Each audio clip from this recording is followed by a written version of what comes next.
também. A Thelma está dizendo, não consigo ver, ouvir, fazer projeção astral, nada. Você está no meu time, então, Thelma, porque eu também não vejo, não ouço, eu não... Ó, posso falar disso também. Lá no Centro Espírita eu era da turma do nada. Não vê, não ouve, não sente. Não...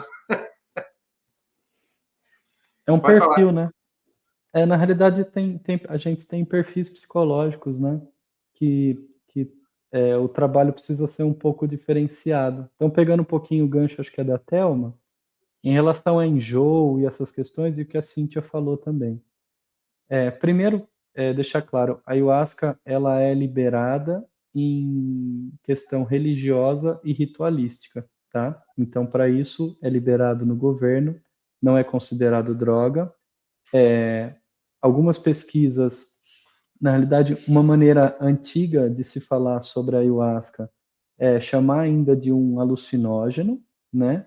Mas na realidade a palavra hoje em dia é enteógeno. Na realidade já faz algum tempo que a gente utiliza essa palavra porque é um pouco diferente, né? Eu, por exemplo, eu nunca considerei, apesar das dezenas de vezes que eu tomei, que eu tive alucinações, ou seja, vi coisas que não existiam, ou coisas do tipo. Eu sempre compreendi que eu acessava mundos diferentes, até porque em sonho eu acesso mundos equivalentes e também acordado. Então eu consigo fazer essa comparação e vejo que não tem diferenciação do processo que a ayahuasca proporciona, né, que a sagrada proporciona, a uma projeção astral ou uma visão consciente acordada, uma clarividência. Tanto que ela também estava relatando que, por exemplo, ela não faz viagem astral, né, ela não faz projeção. Em relação à ayahuasca, eu só não entendi se aquele episódio dela foi com cannabis ou se foi com a ayahuasca, eu não entendi bem essa parte. Mas assim, que é de uma dificuldade. Essa é uma dificuldade de um tipo psicológico específico dela, tá? Que talvez possa ser o seu também e que é comum. É um tipo bem divulgado, assim, bem recorrente na sociedade, ainda mais nessa sociedade moderna nossa. Antigamente a gente era educado desde pequeno a olhar para essas crenças limitantes e para a nossa maneira de ver o mundo de uma outra maneira. Então, isso também proporciona uma possibilidade de liberação e de acesso ao inconsciente individual, em alguns momentos ao inconsciente coletivo, e coisas que eu acredito que são além, né? Então, a Cíntia também falou da questão da importância do dirigente e da casa, eu acho isso fundamental. Eu falei, conforme eu comecei num lugar com amigos, né, e que já era uma igreja de Santo Daime, bem na linha do mestre Irineu mesmo, né, que foi quem, vamos dizer assim, redescobriu a ayahuasca, não diria redescobriu, porque os indígenas nunca pararam de utilizar, mas ele faz uma ponte entre o mundo indígena e o nosso mundo moderno, vamos colocar assim. Eu acho que essa é a grande contribuição que o mestre Irineu trouxe, além de muitas outras, mas ele conseguiu meio que traduzir e trazer para o povo da cidade o que o povo da floresta fazia, né? Isso que ele era um mestre, um dirigente, né?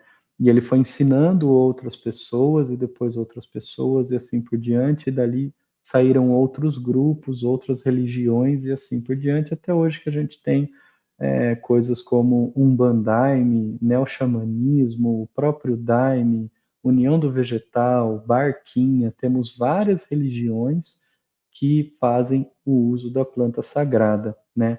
A Anvisa fez um estudo por mais de 25 anos acompanhando as comunidades ayahuasqueiras, tá? Em todo o processo, desde o cultivo das plantas até a colheita, até todo o processo de fazer o chá, né, a ingestão antes, depois, durante. Em muitas comunidades é um chá que é ministrado para crianças também, depois de uma certa idade. É lógico, tudo isso tem a ver com dosagem. A ayahuasca, ela tem vários graus de concentração, tá? Depende do local onde ela é feito, depende de como ela é feito, ela vai ter muitas concentrações.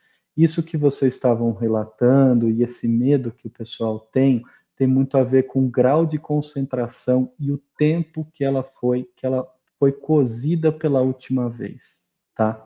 Então, colocando em termos práticos, um chá que foi produzido há poucos meses ou poucas semanas, é um chá que normalmente ele não vai proporcionar tanto enjoo, tanto incômodo estomacal como um chá que está há semanas ou meses guardado e que ele já é mais ácido, entende? E também tem a ver com alimentação, com tudo aquilo que a gente falou no começo, depende do que você comeu, coisa muito gordurosa, tudo isso impacta, tá? Então, isso é um dos primeiros aspectos.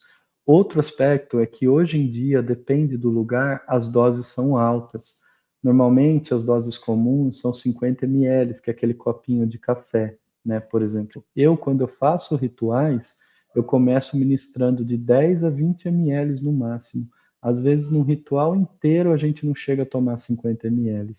E isso proporciona uma experiência para pessoas que estão iniciando e para outras que já frequentaram, muito suave, né? Então, existe uma métrica, existe uma possibilidade de que você não tenha qualquer desconforto com vômito, com diarreia. Eu mesmo não vomito, eu não tenho diarreia, eu não tenho nada desse tipo de impacto há anos, muitos anos, eu nem lembro a última vez que me deu, entende? Porque tem além do meu processo, né, do contato que eu tenho, de como eu me preparo, que é muito importante, também tem os locais que eu frequento, aonde eu consagro, tem como é feito, sabe? Então, isso também é bastante importante. O que a Cíntia tinha colocado anteriormente em relação ao dirigente, porque, assim, além de todo esse esclarecimento que a gente está fazendo agora, que muitos outros locais também fazem, durante o processo, se você não é muito bem explicado, você começa a ter muitas dúvidas. E como você também acessa um inconsciente seu, que normalmente você não acessa, pode te trazer dor, pode te trazer medo, pode te trazer um monte de situações, que são também as experiências que a gente precisa ter. E junto com essas experiências, nós temos esses expurgos dessas energias associadas. Então, a gente tem desobsessão acontecendo, né? A gente tem larvas astrais sendo retiradas do corpo. A própria planta faz isso e as entidades que vêm junto com a planta, assim como as entidades do local que você vai comungar, né? Assim como as suas entidades, os seus mentores, né? Quando eu estou falando entidades, eu estou falando dos mentores, dos guias, dos anjos da guarda e outros seres que nos acompanham. Então, tem um processo que envolve muitas dimensões, que envolve muitos corpos, que envolve muitos níveis de trabalho. Por isso que é importante ter e ir num local onde o dirigente tem um conhecimento bastante amplo e vasto e que consiga lidar com todas essas situações. Então, por exemplo, quando você está num ritual e começa essa etapa do expurgo, que é mais ou menos do meio para o final, tá? Mas pode ocorrer antes, mas mais ou menos do meio para o final, existe toda uma energia sendo, né, despendida. Por exemplo, um fogo como esse, ele vai trabalhando para que essa energia seja queimada. As entidades ancoradas, como por exemplo tem nessa casa, em outras casas, estão trabalhando com as entidades que você trouxe, né? Por exemplo, aqui em casa, quando eu faço algum ritual, antes eu vou na mata, eu vou na cachoeira, eu exercito o meu corpo, eu chego aqui, eu medito, eu coloco músicas apropriadas para a condução, entende? Tem toda uma sequência ritualística que proporciona a entrada e a permissão da sua mente, do ambiente, de toda a egrégora dos mentores nesse lugar sagrado, porque é um lugar sagrado que você pode acessar de outras maneiras que não com a ayahuasca. É claro que a ayahuasca te leva para um lugar específico, que é o lugar onde a mãe trabalha, né? Onde a jiboia trabalha, tem várias entidades associadas. Mas esse local também pode ser acessado de outra maneira. E essa importância desse dirigente estar ali acompanhando e conseguir lidar com as energias que estão associadas. Porque às vezes em muitos rituais de ayahuasca você também está passando mal porque a casa não está tão bem protegida, então está cheio de obsessor, sugando a sua energia, fazendo você passar mais mal do que você deveria. Porque uma coisa é a planta trabalhando dentro de você e estruturando toda a experiência. Outra coisa é o externo e o que você comunga, né? Do que você compartilha, entende? Então, se você é uma pessoa que você está num momento muito difícil, vamos dizer assim, você está com um vício muito importante. A ayahuasca é fantástica para ajudar as pessoas a largarem vícios, seja se é um vício alcoólico, fumar, alguma droga ilícita, qualquer coisa do tipo, ou se é um vício mental, né, se é uma ansiedade, uma depressão, tudo isso a ayahuasca é fantástico. É lógico, existem restrições, né, que eu também vou comentar um pouco sobre isso. Pessoas que tomam remédio, tarja preta, tem que falar com o psiquiatra, tem que parar de tomar dias antes, às vezes semanas antes, né, para fazer o desmame, para que não tenha um impacto, uma crise de serotonina, tem todo um monte de situações. Mas existem estudos modernos, inclusive na USP, que mostram a eficiência da ayahuasca para tratar a depressão, por exemplo, que a Thelma estava colocando, para tratar a ansiedade, né? E todos esses aspectos, eles serão trabalhados num ritual. E todos esses aspectos estão associados a coisas íntimas nossas, do nosso inconsciente, mas também coisas ancestrais, coisas genéticas, coisas do nosso convívio, do nosso dia a dia, né? Da onde a gente vai, o ambiente que a gente frequenta, do nosso trabalho. Então, quando a gente vem para um ritual, por mais limpo e todo o processo que possa ocorrer, tem níveis de situações energéticas que estão ocorrendo, às vezes há semanas, meses, anos, que elas não vão sair com um banho de sal grosso, entende? Então você traz para o ritual.